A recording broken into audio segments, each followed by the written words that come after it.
मेरे और आपके गले में पट्टा टंगा हुआ है हिंदुस्तान में मुसलमान का फ्यूचर। इस मुल्क का हिंदू 50 साल में तकरीबन 40 साल हिंदू की बात सुनना नहीं चाहता था। तो भाजपा के लोग, जनसंघ के लोगों को हिंदू ही नकारता था। हिंदुस्तान के मुसलमान ने ऐसा बंधुआ मजदूर बना लिया अपने आप को कि हर सेकुलर पॉलिटिकल पार्टी ये समझ के बैठी है कि ये वोट मेरा और मेरे बाप का। दीवार पे क्या लिखा है, ज़मीन क्या कह रही है, इसको पढ़ लेना चाहिए। और जो कौमें इसको नहीं पढ़ती उबाल खा जाती हैं। 50 साल के तजर्बे, मुशाहिदे और तज्ज़िये पे कह रहा हूँ। इस मुल्क का हिंदू 50 साल में तकरीबन 40 साल हिंदू की बात सुनना नहीं चाहता था। तो भाजपा के लोग, जनसंघ के लोगों को हिंदू ही नकारता था। एक ज़माने में मुस्लिम लीग के 2 मेंबर थे और इसी ज़माने में 2 सिर्फ भाजपा के मेंबर थे और अटल जी भी इलेक्शन हार गए थे। इस मुल्क के मिजाज को हमने समझा नहीं दोस्तों।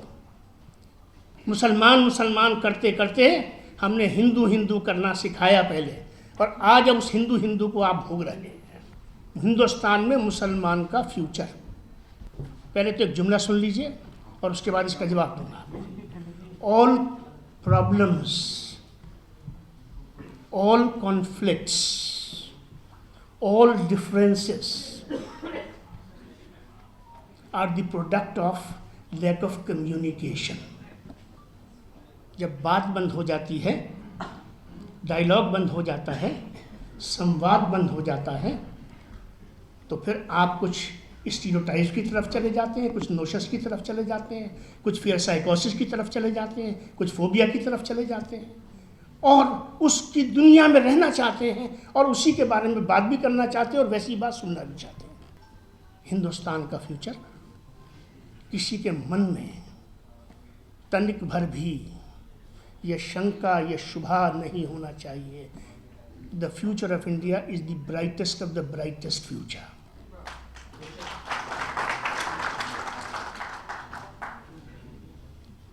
और ये कोई कहने की बात नहीं है। Facts and figures are speaking for themselves. जब 1947 में भारत आज़ाद हुआ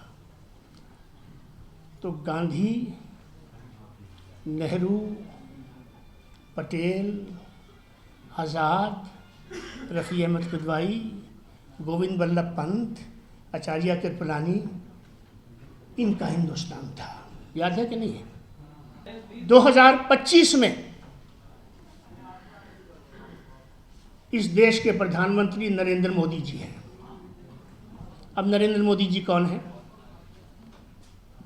नरेंद्र मोदी जी राष्ट्रीय स्वयंसेवक संघ की कोख से, शाखाओं से और उसकी आइडियोलॉजी से निकली हुई ही एक व्यक्तित्व है और वही एक नेतृत्व है। ये एक सच्चाई है। ठीक हो गई बात। दूसरी बात, राष्ट्रीय स्वयंसेवक संघ और उसके सरसंचालक, इस कंटेक्स्ट में याद रखिएगा, जिस कंटेक्स्ट में मैं बात कर रहा हूँ, इस कंटेक्स्ट में the ideological leadership and the ideological content of the present political dispensation and of the present national leadership and of the cadre of Bharatiya Janata Party, ठीक है, 1857 से 1947 तक फिर हिंदू महासभा भी बनती है, फिर राष्ट्रीय स्वयंसेवक संघ भी बनती है, ऑल इंडिया मुस्लिम लीग भी बनती है, पार्टीशन की बात भी चलती है और दुनिया भर के सारे मामला चलते हैं। और 1947 आ जाता है। 1947 में पार्टीशन हो जाता है। बस यहाँ से आपको बात अपने दिमागों में लेनी है जो मैं कहने जा रहा हूँ। 2 तरह के मुसलमान थे दोस्तों। एक मुसलमान था जो नारे तकबीर अल्लाहु अकबर, पाकिस्तान का मतलब क्या, ला इलाहा इल्लल्लाह करता था। ये मुसलमान था। इसका लीडर जिन्ना था, लियाकत अली खां थे और उसने अपनी मंजिल हासिल कर ली, ठीक है। लेकिन मेरे और आपके गले में पट्टा टंगा हुआ है और बहुत से मेरे नौजवान बच्चों को, शिकायत की बात नहीं है, इशू को रिजॉल्व करने की बात है, मेरे बहुत सारे हिंदू बच्चों को के दिमागों में ये बात बैठ गई है, और मैं नहीं कहता बिठाई गई है, बैठ गई है क्योंकि जब आप कम्युनिकेशन नहीं करेंगे तो चीज़ें बैठेंगी। ये बैठ गई है कि हिंदुस्तान के मुसलमान ने धर्म के नाम पर अपना एक अलग देश और एक राष्ट्र बना लिया। अब मेरी छाती पे काय को ये मूंग दल रहा है, अब काय के लिए इसको अधिकार चाहिए, अब क्या मसला है इसका? ये बात अब ये हम जैसे लोगों के लिए, आप जैसे लोगों के लिए ये थॉट ऑफ द डे है। हमें सोचना पड़ेगा कि हमारे बच्चों में ये बात कैसे चली गई, ये बात इतनी अंदर तक कैसे चली गई बात ये। जबकि सच्चाई क्या है? मैंने कहा दो तरह के मुसलमान थे। एक मुसलमान वो था जो सीधा पाकिस्तान चाहता था, और एक मुसलमान वो था जो राष्ट्रवादी मुसलमान था। ये राष्ट्रवादी मुसलमान, और इसका कंट्रीब्यूशन बताऊंगा तब रास्ता खुलेगा। इस राष्ट्रवादी मुसलमान की वजह से जिन्ना क्या कहते थे कि I am the sole voice of the Muslim community of Indian subcontinent, that was the claim of Jinnah. And who disputed this claim? And who gave the floor to Pandit ji and to Mahatma Gandhi and to the nationalist leaders at that point of time? That no, this is a wrong notion. A good amount of Muslims are with us as well. अंग्रेज को ये बावर करा सके इन राष्ट्रवादी मुसलमानों की वजह से, जिन्होंने किसी वक्त में खिलाफत मूवमेंट को कांग्रेस में लेके जोड़ा था, उन्होंने इस बात का यकीन दिला दिया कि नहीं, a good chunk of Muslims are with Indian National Congress. और जिसका सबूत था कि जो लास्ट जनरल इलेक्शन हुआ, उस लास्ट जनरल इलेक्शन में आप लोगों को पता होगा, नहीं पता हो तो आज सुन लीजिए उस चीज़ को, जो है कि the voting right at that point of time was confined to only कितने % मुसलमानों के पास वोटिंग राइट था? 13 से 14% के पास वोटिंग राइट था। कौन लोग वोट देते थे? एलीट वोट देता था, जमींदार जागीरदार वोट देते थे, गवर्नमेंट एम्प्लॉई वोट देता था, जिनके पास टाइटल्स होते थे वो वोट देते थे। आम मुसलमान के पास वोटिंग राइट नहीं था। 86% of the Muslims of undivided India were never given the option to oppose Pakistan और टू सपोर्ट पाकिस्तान। 86% लोगों से पूछा ही नहीं गया। 14% में से 7 से 8% लोगों ने वोट दिया, और उन 7-8% लोगों के नतीजे के अंदर जो है वो पाकिस्तान का सारा सिलसिला और सारा खेल चला। तो राष्ट्रवादी मुसलमानों के कंट्रीब्यूशन की वजह से इस मिसाल से अंग्रेज़ को कन्विंस किया जा सका, और इसके नतीजे में दोस्तों हमको क्या मिला? आज का नक्शा देखिए आप। पहली शिकायत तो मेरी उन लोगों से है जिनको पार्टीशन की जल्दी बहुत थी। अगर 800 बरस से साथ रह रहे थे तो ऐसी कौन सी मुसीबत आ गई थी कि हम 5 साल और नहीं रह सकते थे? कैबिनेट प्लान को हमने क्यों रिजेक्ट कर दिया? हम अगर 800 साल एक साथ रह सकते थे तो 5 साल और क्यों नहीं रह सकते थे? आपस में मामला निबट सकते थे, हम पार्टीशन से बच सकते थे। लेकिन इतनी जल्दबाजी कि 3 हफ्तों के अंदर बाउंड्रीज भी एयर मार्क हो गई, इलाके भी तकसीम हो गए, हम भी तकसीम हो गए, और बेड़ा गर्क हो गया। आज सोचिए ज़रा, अगर हिंदुस्तान तकसीम ना होता, मैंने किसी ने किसी जिम्मेदार से कहा कि आग बंद करके सोचो, अगर पार्टीशन की जल्दबाजी न की गई होती, कैबिनेट प्लान को एक्सेप्ट कर लिया गया होता, और कुछ वक्त पार्टीशन के लिए अपनी डोमेस्टिक कंस्टिट्यूएंसी के अंदर नेगोशिएशंस के लिए स्पेस रख लिया होता, तो आज मेरे हिंदुस्तान और मेरे इस वतन अजीज़ की सरहदें कहाँ होती?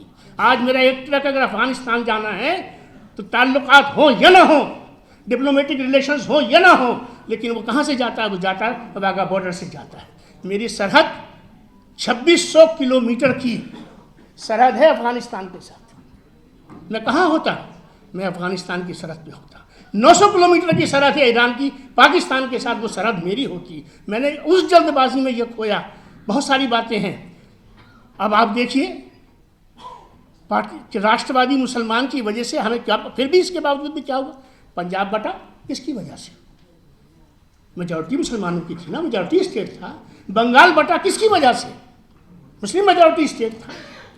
आसाम रुका, नॉर्थ ईस्ट रुका, गुरदासपुर मुस्लिम मेजॉरिटी जो जिला था वो रुका, और उसके नतीजे में कश्मीर रुका। आज के हिंदुस्तान में, आज के हिंदुस्तान के मुसलमान को भी ये बात पता होनी चाहिए, और आज के हिंदुस्तान में हर हिंदुस्तानी बच्चे को ये बात पता होनी चाहिए कि it is the contribution of the nationalist Muslims of India after in the context of partition of India, कि जिनकी वजह से we could have good chunk of Punjab, Bengal, Assam वगैरह वगैरह। ये चीज़ें हमारे यहाँ इसका जिक्र नहीं होता। इन राष्ट्रवादी मुसलमानों की कहीं कोई बात नहीं होती, ये बात होनी चाहिए, इस बात को करना चाहिए ताकि बच्चों के अंदर ये बात जाए। और वो जो जहन में जहर घुस रहा है कि पाकिस्तान बना लिया और पाकिस्तान ले लिया, वो चीज़ जो है वो ख़त्म होनी चाहिए। दो बातें छोटी सी और कहूँगा, ऐसे तो बहुत कुछ कहने के लिए है। बहुत से लोग जो इस बात से वाकिफ़ हैं कि मैं संघ और हिंदुस्तान के मुसलमानों के बीच में एक ब्रिजिंग के लिए मैंने एक किताब लिखी, the meeting of minds, a bridging initiative, जिसको सर संचालक जी ने जिसको रिलीज़ किया। जिन लोगों ने वो किताब पढ़ी है उसमें मैंने कोई इशू ऐसा है नहीं जिसको मैंने छोड़ दिया हो, उन तमाम इशूज़ को रखने की कोशिश करी। मकसद क्या था? मकसद ये था कि ये जो बढ़ती हुई खलीज है, ये खलीज जो है, इस खलीज को किसी न किसी दिन आपको पाटना पड़ेगा। मैंने आपसे कहा कि आज प्रधानमंत्री नरेंद्र मोदी इस देश के प्रधानमंत्री हैं। आज राष्ट्रीय स्वयंसेवक संघ का एक वर्चस्व है और उसका एक रोल है, जिसको मैं पसंद करूं या ना पसंद करूं, अच्छा समझूं बुरा समझूं, ये तो आपका प्रीरोगेटिव है, मैं उस पर कुछ नहीं कहता। लेकिन जो ग्राउंड रियलिटी है उसको तो मानना पड़ेगा भाई। आप उस ग्राउंड रियलिटी को मानने, जब तक ग्राउंड रियलिटी को मानेंगे नहीं, उसको अपने अंदर लेंगे नहीं, उसके साथ में डायलॉग में नहीं जाएंगे। और डायलॉग कैसे करेंगे? छुप के करेंगे। मैं ऑन रिकॉर्ड कहता हूँ, कितने लोग हैं खास तौर से जो इन्फ्लुएंशियल्स हैं, a good chunk of them are meeting the RSS leadership. छुप के मिलते हैं, छुप के मिलना चाहते हैं। मैं इस मन से कहना चाहता हूँ, अगर देश को आगे ले जाना है, माहौल को बेहतर करना है और रिश्तों को बेहतर बनाना है, तो अब उस लाइन को छोड़िए। मैं कांग्रेस की मुखालफत नहीं कर रहा, मैं कांग्रेस आइडियोलॉजी के बारे में कोई बात नहीं कर रहा। अब तमाम पार्टियां अपनी जगह हैं, अपनी जगह रहें, अपनी आइडियोलॉजी पर रहें, अपने तरीके से काम करें। हिंदुस्तान में डेमोक्रेसी है, डेमोक्रेसी में हर शख्स को इजाज़त है। लेकिन भाई मैं बंधुआ मजदूर क्यों हूँ? कोई दोस्त नहीं होता राजनीति में, कोई दुश्मन नहीं होता राजनीति में। राजनीति में राजनीति होती है। हिंदुस्तान के मुसलमान ने ऐसा बंधुआ मजदूर बना लिया अपने आप को कि हर सेकुलर पॉलिटिकल पार्टी ये समझ के बैठी है कि ये वोट मेरा और मेरे बाप का, और कोई दुनिया की ताकत ऐसी है नहीं कि जो मुझसे इसको ले ले। और मैं आपसे ये कहता हूँ कि जब तक आप अपने दर, अपना दरवाज़ा, अपना दरीचा, अपना दिल, अपना दिमाग, अपनी सोच सबके लिए नहीं खोलोगे, शिकायतें होती हैं। शिकायतें तो सबसे होती हैं दोस्तों। आपको याद दिलाता हूँ, आपको आसाम नीली याद है? बहुत से लोग ये समझते हैं कि फलां साहब आ जाएंगे तो खिलाफत आ जाएगी हिंदुस्तान में। खिलाफत ना पहले थी, ना आज है, ना कल आने वाली है। आसाम नीली में जब दंगा हुआ था, याद है आपको? नॉन अलाइनमेंट समिट होने वाली थी न्यू दिल्ली के अंदर। 21 दिन पहले आसाम नीली में कोई कहता है 15,000, ऑफिशियल फिगर 3,000 की है। 3,000 मुसलमानों का कत्ल हुआ। 16 गांव से मुसलमानों को खदेड़ा गया। भागलपुर में 2,000 मुसलमानों को जिंदा दफना दिया गया। गोभी बोदी गई किस वक्त? जबकि होम मिनिस्टर वहाँ मौजूद है, होम सेक्रेटरी मौजूद है, चीफ मिनिस्टर मौजूद है, चीफ सेक्रेटरी मौजूद है और एक मुसलमान वजीर भी मौजूद है। हमने तो कांग्रेस से बात करनी बंद नहीं करी। क्या बंद की हमने बात? ईदगाह पर 30 दिन के रोजे रखने के बाद नमाज ईद की पढ़ के मुसलमान निकल रहा है, घर जाके सेवइयां खाऊंगा, बच्चों के साथ खुशियां मनाऊंगा। 300-400 मुसलमानों को गोली से भून दिया गया। तब तो आपने नहीं कहा कुछ भी। ये सब माफ है? कब खड़े हुए आप? क्या उस जमाने में आपने कोई जलसा करा, कोई एहतजाज किया, किसी मोहतरम ने कोई इस्तीफा दिया हो तो बता दे भाई मुझे। इसलिए मैं खुल के बात करता हूँ। इसलिए मैं कहना चाहता हूँ आप लोगों से कि ये दरवाज़ों को खोल दीजिए। मैं ये नहीं कह रहा कि मुसलमान बीजेपी को वोट दीजिए, जिसको दिल चाहे वोट दीजिए, और कोई किसी के कहने से किसी को वोट देता नहीं है। 3 साल के बच्चे को हम अपनी बात नहीं मनवा पाते, हमें उसकी माननी पड़ती है। इसलिए इस गलतफहमी में किसी को रहना नहीं चाहिए। और जो एक हमारे यहाँ बाजार लगता है अपीलों का, फलां साहब की अपील, आदमी 10 पीछे नहीं है, अपील हिंदुस्तान के मुसलमान से हो रही है। गली गली में आलमिया तंजीमें बनी पड़ी। आखिरी बात आपसे ये है कि नैरेटिव बदलना पड़ेगा। हिंदुस्तान के मुसलमान को नैरेटिव बदलना पड़ेगा।